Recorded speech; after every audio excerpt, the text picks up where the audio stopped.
John Howard was Australia's Prime Minister at the start of the war in Afghanistan. Thank you for your time, Mr. Howard. Pleasure. In the lead up to the war, you said that we should be clear about our aims. The goal is to seek out and destroy al-Qaeda and ensure Afghanistan can never again serve as a base from which terrorists can operate. Al-Qaeda still in Afghanistan with hundreds of armed operatives in the region. The Taliban now runs the country, making it a perfect base for terrorists.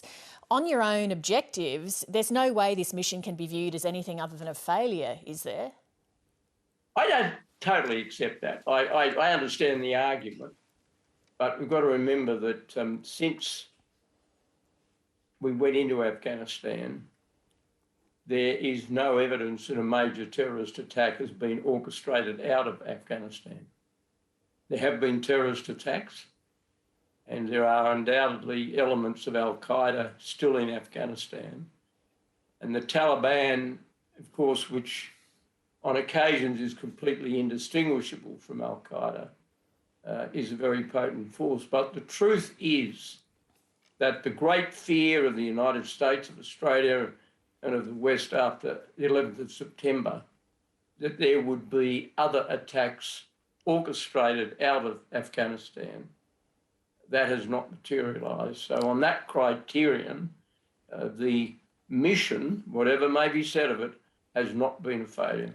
Well, if you look, though, broadly at what the post-9/11 war on terror achieved, Iraq, disaster, Afghanistan, disaster, terrorism morphed and changed, and we have seen terrorist attacks around the world regardless of from where they originate. We've seen homegrown terror motivated by the ideologies of al-Qaeda and ISIS and so on. The war on terror was supposed to make the world a safer place, and again, by that yardstick, the war on terror was a failure, wasn't it? Well, Leigh, you're changing the yardstick. You have to understand this, that the great concern immediately after the 11th of September was when and where would a like attack occur, particularly in the United States. That was the preoccupation of Americans on both sides of politics in that country. And the central objective of going into Afghanistan was to cripple the capacity of al-Qaeda to do that again. Now, of course, there have been other attacks, but that doesn't mean that the immediate objective of the operation in Afghanistan has been a failure. If you had to speak to one of the 41 Australian families who lost a soldier in Afghanistan, or one of the many families in which an Afghan veteran has suicided or who lives with injuries or PTSD, what would you say to them was the point of their sacrifice? Well, I have spoken to them over the years, not in the last few days, and as you might expect, they have a variety of emotions. And what I would say to them is that the country is very proud of the sacrifice of their men, and in all cases I think they were men, and that nobody who wears the Australian uniform ever dies in vain, because Australia is always associated with a noble military objective when it goes into combat. And that is a view that I have seen attributed to the parents of some of the men who lost their lives. Now, I acknowledge that they will be feeling a variety of emotions. I both understand and respect that, and it's a very difficult time for them. But the truth is that when we went into Afghanistan at the end of 2001, there was an overwhelming belief in Australia that it was the right thing to do. And I can say, without, I'm sure, fear of being proved wrong, that it did contribute to a situation where what was then feared most, that was another attack being organised out of Afghanistan, did not materialise. Whichever way you look at it, Afghanistan is now effectively a failed state, a place that makes the world more dangerous, and that's after 20 years of Western occupation. Who is ever going to be held accountable for that? Well, it's not a question of somebody being accountable for that. It's a question of doing what you can do in a given situation. Afghanistan has always been, in the words of some people, a failed state. It's always been very difficult to govern. It's not the only country in that region that's in that situation. I think the government of Pakistan, neighbouring Afghanistan, has not been, in my view, sufficiently accommodating to the legitimate concerns of the West about terrorism inside Afghanistan.